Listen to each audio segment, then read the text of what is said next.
Para mahasiswa sekalian, Assalamualaikum warahmatullahi wabarakatuh. Pada kesempatan ini kita akan membahas mengenai pewarisan menurut undang-undang. Dan sekarang sudah sampai pada pembahasan bagian 3. Pada materi bagian 3 ini kita akan membahas mengenai pewarisan di antara ahli waris golongan 1. Yang pertama, kita harus pahami dulu siapa ahli waris golongan 1. Nanti baru kita akan bicarakan bagaimana pembagian warisan di antara ahli waris golongan 1. Para ahli waris golongan 1 terdiri dari anak atau sekalian keturunan anak dan suami atau istri yang hidup terlama. Jadi sekali lagi, para ahli waris golongan 1 terdiri dari anak-anak pewaris atau para keturunan anak pewaris. Juga suami atau istri yang hidup terlama. Yang dimaksud di sini adalah duda atau jandanya pewaris. Pewarisan golongan 1 diatur dalam pasal 852, 852A dan 852B. Kata anak dalam hal ini maksudnya adalah anak kandung. Ya, kata anak dalam pasal 852 maksudnya adalah anak kandung, bukan anak tiri.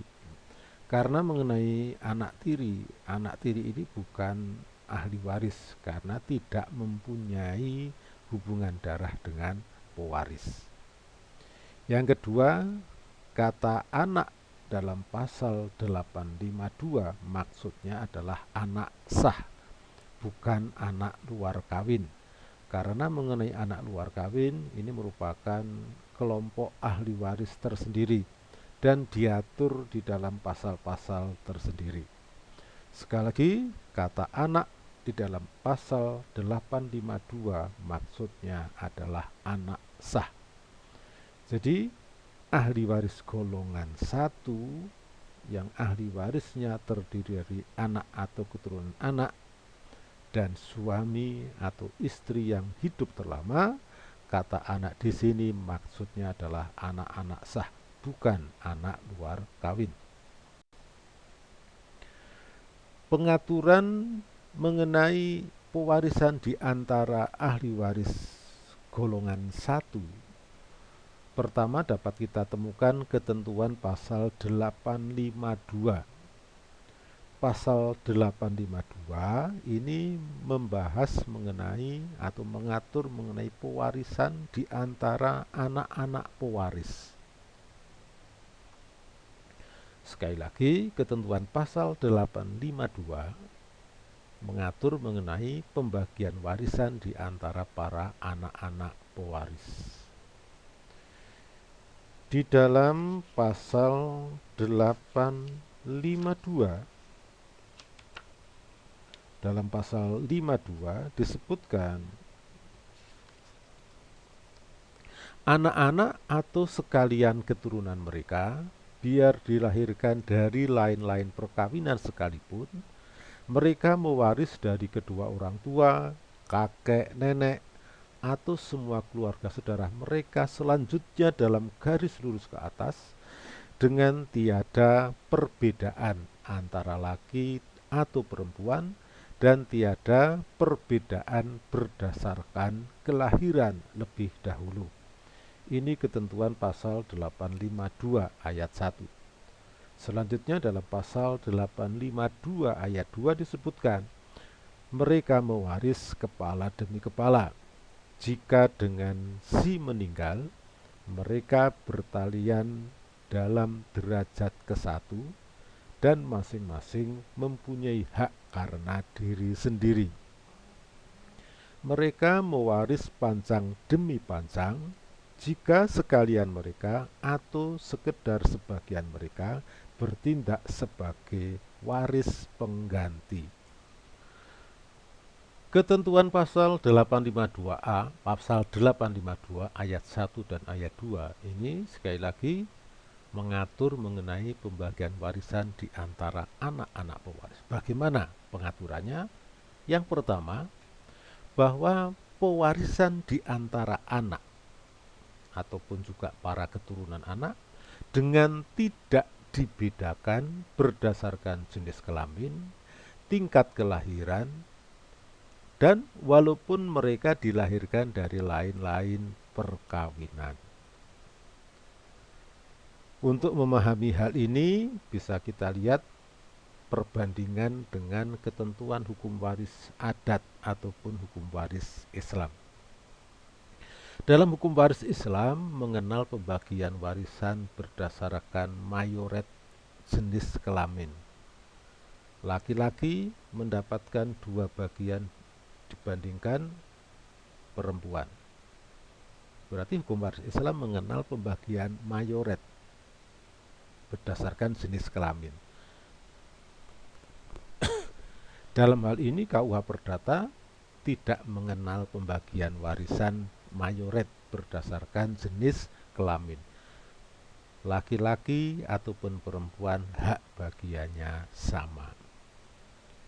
Yang kedua, juga tidak dibedakan berdasarkan tingkat kelahiran. Anak yang pertama, anak yang kedua, dan seterusnya sampai anak yang terakhir hak bagiannya sama. Sementara kalau kita lihat ketentuan dalam hukum adat, ada aturan dalam hukum adat, hukum waris adat yang memberikan hak bagian kepada seorang laki-laki yang paling tua, bagian yang lebih banyak, dengan kewajiban untuk memelihara, melindungi adik-adiknya. Nah, ini ada aturan dalam hukum adat. Jadi dia juga mengenal pembagian mayoritas berdasarkan tingkat kelahiran. KUH Perdata tidak mengatur yang seperti itu. Tidak dibedakan berdasarkan tingkat kelahiran. Yang ketiga, juga tidak dibedakan walaupun mereka dilahirkan dari lain-lain perkawinan. Misalkan pewaris semasa hidupnya melangsungkan perkawinan lebih dari 1 kali dan dalam setiap perkawinan dilahirkan anak. Maka ketika diadakan pembagian warisannya pewaris, anak-anak ini walaupun dilahirkan dari lain-lain perkawinan, haknya sama. Ini ayat 1 pasal 852. Bahwa pembagian warisan di antara anak tidak dibedakan baik berdasarkan jenis kelamin, tingkat kelahiran, maupun walaupun mereka dilahirkan dari lain-lain perkawinan. Dalam ayat 2 disebutkan para anak ataupun keturunan anak ini ada 2 kemungkinan cara mewarisnya. Ada kemungkinan mereka mewaris atas dasar kepala demi kepala, atau mereka berbagi warisan berdasarkan pancang demi pancang. Para anak akan mewaris berdasarkan kepala demi kepala apabila mereka semuanya adalah derajat 1. Ahli waris derajat 1 ini selalu mewaris karena pengganti, karena kedudukan sendiri, sehingga mereka mewaris kepala demi kepala. Selanjutnya, ada kemungkinan para keturunan anak ini juga mewaris karena kedudukan sendiri, bukan karena penggantian tempat. Misalkan, semua ahli waris derajat 1 menolak warisan atau tidak patut mewaris dan mereka masih hidup, maka terpanggillah keturunan anak. Jadi, keluarga sedarah dalam derajat yang lebih jauh, mereka tampil karena kedudukan sendiri, bukan karena penggantian tempat. Jadi dalam pewarisan di antara anak ataupun keturunan anak, mereka bisa mewaris karena mewaris berdasarkan kepala demi kepala jika mereka mewaris karena kedudukan sendiri. Yang namanya mewaris karena kedudukan sendiri tidak selamanya ahli waris derajat 1. Derajat kedua, derajat ketiga pun bisa mewaris karena kedudukan sendiri. Dan mereka yang mewaris karena kedudukan sendiri, mereka berbagi kepala demi kepala. Yang kedua, ada kemungkinan mereka mewaris panjang demi panjang jika sebagian atau semuanya mewaris berdasarkan penggantian tempat. Penggantian tempat ini terjadi kalau ada orang yang mestinya menjadi ahli waris mati lebih dulu dari pewarisnya, maka keturunannya yang sah bertindak sebagai ahli waris pengganti. Kita berikan contoh. Ini ada gambar skema. Seorang pewaris P meninggal dunia, meninggalkan seorang istri dan 7 orang anak, B, C, D, E, F, G, H. Ya, sekali lagi, seorang pewaris meninggal dunia, meninggalkan seorang istri dan 7 orang anak.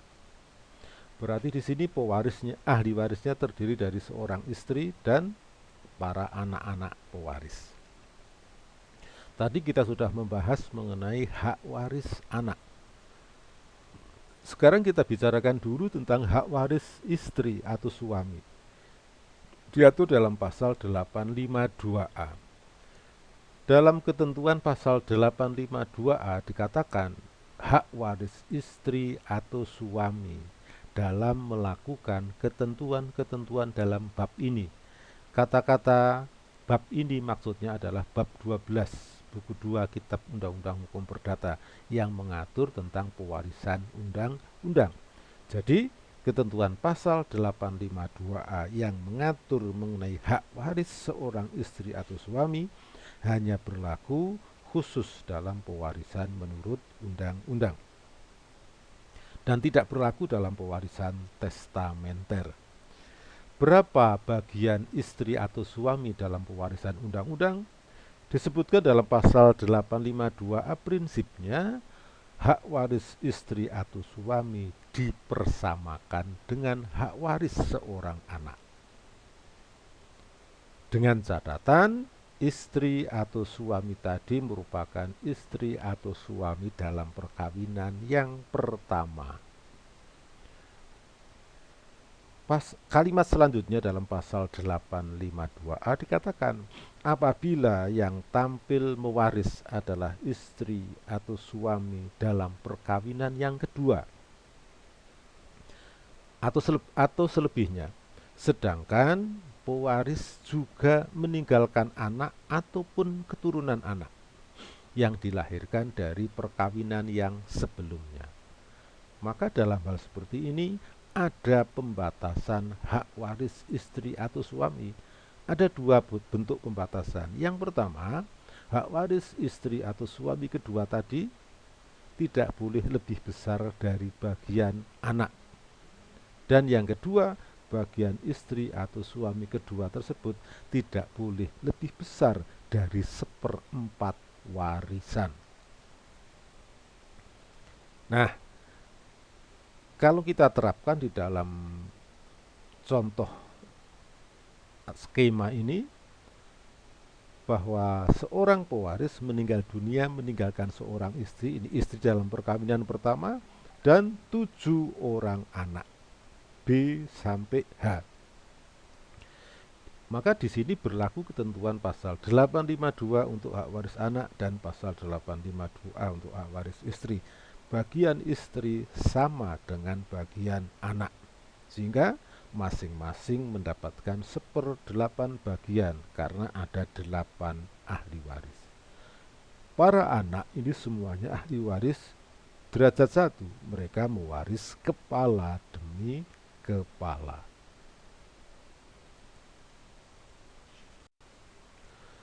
Kita berikan contoh yang lain. Di sini pewaris meninggal dunia meninggalkan keluarga sedarah yang pertama, 2 orang anak yang dilahirkan dari perkawinan pertama. A dan B. Keduanya laki-laki. Lalu meninggalkan juga 3 orang anak, C, D, dan E, yang dilahirkan dari perkawinan yang kedua. Perkawinan pertama dan perkawinan kedua sudah bubar. Misalkan istrinya P meninggal dunia. Lalu P mengikatkan diri dalam perkawinan yang ketiga dengan F dan dilahirkan 3 orang anak lagi, G, H, dan I. Kita lihat di sini pewaris meninggal dunia, meninggalkan istri dalam perkawinan yang ketiga, dan ada 8 anak. 2 dari perkawinan pertama, 2 dari perkawinan kedua, dan 3 dari perkawinan kedua dan 3 dari perkawinan ketiga. Semua ahli waris ada 9. Siapa ahli waris P? A, ahli waris P maksud saya di sini ya.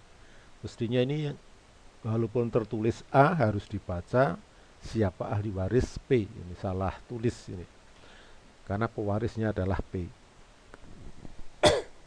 Siapa ahli waris P? Tidak lain adalah A, B, C, D, E, F, dan G, H, I. Ini semua ahli waris ada 9. Yang penting untuk kita pahami di sini, para anak-anak pewaris ada yang laki-laki dan ada yang perempuan, dan mereka dilahirkan dari lain-lain perkawinan. Walaupun demikian, mereka hak bagiannya sama. Jadi ahli warisnya ada 8 anak dan seorang istri, maka mereka bisa berbagi dengan hak bagian yang sama, yaitu masing-masing 1/9 bagian. Anaknya 8, istrinya 1. Di sini istri sebagai istri yang ketiga, dan anak-anak pewaris juga meninggalkan anak-anak yang dilahirkan dari perkawinan sebelumnya. Pembagian hak bagian istri tidak lebih dari 1/4 warisan, maka mereka bisa berbagi dengan hak bagian yang sama. Dalam contoh lain, P meninggal dunia, meninggalkan 3 orang anak, A, B, dan C. Ternyata para anak-anak P, yaitu A, B, dan C, semuanya telah mati lebih dulu dari P. Sekali lagi saya katakan, para anak-anak P, A, B, dan C semuanya telah mati lebih dulu dari P. Dan masing-masing meninggalkan keturunan. Misalkan A meninggalkan seorang anak, D. B meninggalkan 2 orang anak, E dan F. Sedangkan C meninggalkan 3 orang anak, G, H, dan I. Kita lihat orang yang mestinya menjadi ahli waris P, yaitu A, B, C, telah mati lebih dulu dari P, dari pewarisnya. Maka para keturunan A, B, C tampil mewaris karena penggantian tempat. D menggantikan A, E, F menggantikan B, G, H, I menggantikan C. Semua cucu D, E, F, G, H, I tampil mewaris karena penggantian tempat. Tadi berdasarkan ketentuan pasal 852 ayat 2, para ahli waris yang mewaris karena penggantian tempat, maka mereka berbagi warisan atas dasar pancang demi pancang. Sehingga D, E, F, dan G, H, I dalam menghitung hak bagiannya tidak dihitung berdasarkan kepala demi kepala, tidak dihitung berdasarkan individual jumlah ahli waris, tetapi berdasarkan pancang. Makna pancang di sini adalah garis keturunan yang menghubungkan di antara para ahli waris dengan pewarisnya. D merupakan keturunan A. A ini adalah pancang yang menghubungkan antara D dengan P. EF dua orang mewaris dari P berdasarkan garis keturunannya B, ini merupakan satu pancang. Begitu juga GHI mewaris dari P menggantikan tempatnya C, dia merupakan satu garis keturunannya C. Ini juga satu pancang. Jadi dalam peristiwa ini terdapat 3 pancang. Pancang A, pancang B, dan pancang C. Masing-masing keturunan anak, keturunannya A, B, C, mewarisi sebesar hak bagian orang tua yang digantikannya. D, nah ini berdasarkan pasal 841 bahwa orang yang bertindak selaku ahli waris pengganti mendapatkan bagian sebesar haknya orang yang digantikan tempatnya. D, satu orang mewaris menggantikan A. A berhak atas sepertiga, maka D bagiannya sepertiga. EF dua orang menggantikan B, haknya B sepertiga, maka EF berbagi setengah dibagi 2, masing-masing 1/6. Sedangkan GHI berorang 3 orang menggantikan tempatnya C, haknya C, pancangnya C adalah sebesar sepertiga, maka GHI mendapatkan sepertiga kali sepertiga, masing-masing mendapatkan 1/9 bagian. Ini contoh pewarisan berdasarkan penggantian tempat, sehingga masing-masing ahli waris mewaris berdasarkan pancang demi pancang. Yang namanya pancang di sini maksudnya adalah garis kelahiran, garis keturunan yang menghubungkan antara para ahli waris dengan pewarisnya. Contoh lain.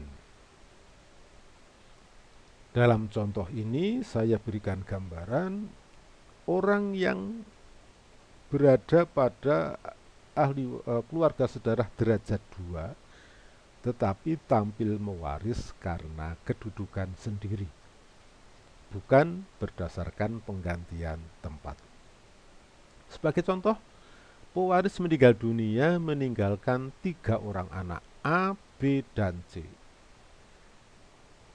Akan tetapi para anak-anak P, A, B, dan C ini kita misalkan semuanya menolak warisan atau semuanya menjadi orang yang onwardheid, orang-orang yang tidak patut mewaris, sehingga mereka dikecualikan dari pewarisan, sedangkan mereka semuanya masih hidup. Ini berarti bahwa ahli waris P dalam derajat 1 semuanya tidak berhak mewaris. Keluarga sedarah yang ada adalah D, E, F, G, H, I, para keturunan P dalam derajat 2. Lalu dalam peristiwa ini atas dasar apa D, E, F, G, H, I tampil mewaris dari P? Karena A, B, C masih hidup, maka D, E, F, G, H, I tidak mungkin mewaris atas dasar penggantian tempat. Maka dalam peristiwa seperti ini D, E, F, G, H, I mewaris atas dasar kedudukan sendiri. Dia merupakan keluarga sedarah terdekat yang berhak mewaris sesudah A, B, C. Dengan konsekuensi, karena mereka mewaris atas dasar kedudukan sendiri, maka di dalam berbagi warisan, mereka berbagi atas dasar kepala demi kepala, tidak mewaris berdasarkan pancang demi pancang. Sehingga di dalam peristiwa ini, karena ahli warisnya ada 6 orang, masing-masing mendapatkan bagian 1/6. 1/6 bagian.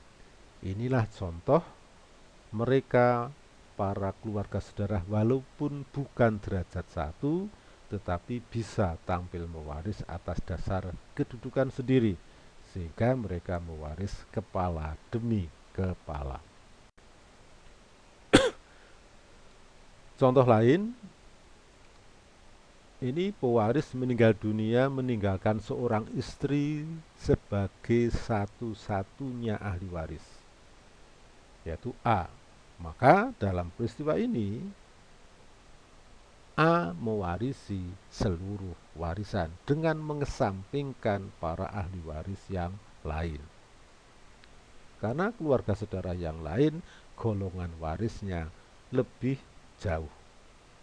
Sekali lagi, kalau ada seorang pewaris meninggal dunia meninggalkan ahli waris terdiri dari seorang istri, atau sebaliknya, seorang istri meninggal dunia meninggalkan ahli waris terdiri dari seorang suami, maka suami mewarisi seluruh harta warisan istri. Dalam contoh ini, istri mewarisi seluruh harta warisan suami. Sebaliknya, kalau pewaris meninggal dunia tidak meninggalkan istri atau suami, hanya meninggalkan anak, maka para anak juga mewarisi seluruh warisan pewaris. Sekarang kita bicarakan mengenai hak waris istri atau suami dalam perkawinan yang kedua. Tadi sudah kita bahas pada awal ketika kita membahas mengenai contoh pembagian warisan di antara ahli waris golongan 1. Tadi sudah kita bicarakan bahwa hak waris istri suami dalam perkawinan kedua dan seterusnya apabila pewaris juga meninggalkan anak yang dilahirkan dari perkawinan sebelumnya, maka ada pembatasan hak waris istri atau suami yang kedua tadi dengan dua pembatasan: tidak boleh lebih besar dari bagian anak dan tidak boleh lebih besar dari 1/4 warisan. Kita berikan contoh. Pewaris meninggal dunia meninggalkan 2 orang anak yang dilahirkan dari perkawinan yang pertama, lalu mengikatkan diri dalam perkawinan kedua dengan C. Nah, kita lihat kalau diadakan pembagian warisan P, berapa besarnya bagian C sebagai istri dalam perkawinan yang kedua. Di sini para ahli waris tidak mungkin berbagi sama. Jadi ahli warisnya kan ada 3, ada A, ada B, dan ada C. Kalau mereka dibagi dengan hak bagian yang sama, maka masing-masing akan mendapatkan 1/3 warisan. Dari pembatasan pasal 852A, pembagian seperti ini tidak bertentangan dengan pembatasan yang pertama, karena bagian C sama dengan bagian AB. Tetapi bertentangan dengan pembatasan yang kedua, tidak boleh lebih besar dari 1/4 warisan. Maka dalam contoh seperti ini, kepada C diberikan bagian maksimalnya 1/4. Sisanya yang 3/4 dibagi di antara A dan B. Maka dalam peristiwa ini bagian C adalah 1/4, bagian A dan B adalah 3/4 dibagi 2 atau masing-masing 1/8. Kalau saya ambil contoh lagi, misalkan anak P hanya 1, hanya A. Berapa bagian C, bagian istri dalam perkawinan yang kedua ini?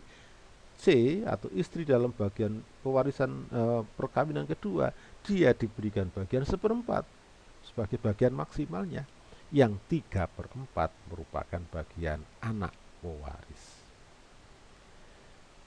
Ketentuan pasal 852 kalimat yang terakhir ini bermaksud melindungi hak waris para anak-anak pewaris yang dilahirkan dari perkawinan sebelumnya dengan adanya perkawinan yang kedua pewaris dan seterusnya. Pasal 852 ini tidak berdiri sendiri, nanti ada pasal-pasal selebihnya.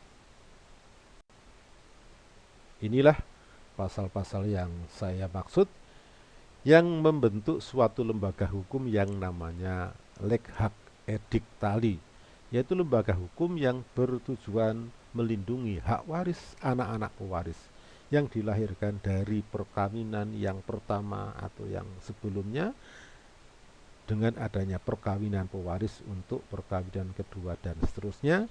Jangan sampai perkawinan kedua dan seterusnya itu menimbulkan kerugian-kerugian yang terlalu besar kepada para anak dan keturunan pewaris yang dilahirkan dari perkawinan sebelumnya. Ada beberapa pasal yang berhubungan, yaitu pertama pasal 852A dalam pewarisan undang-undang, yang kedua pasal 181 dalam hukum keluarga.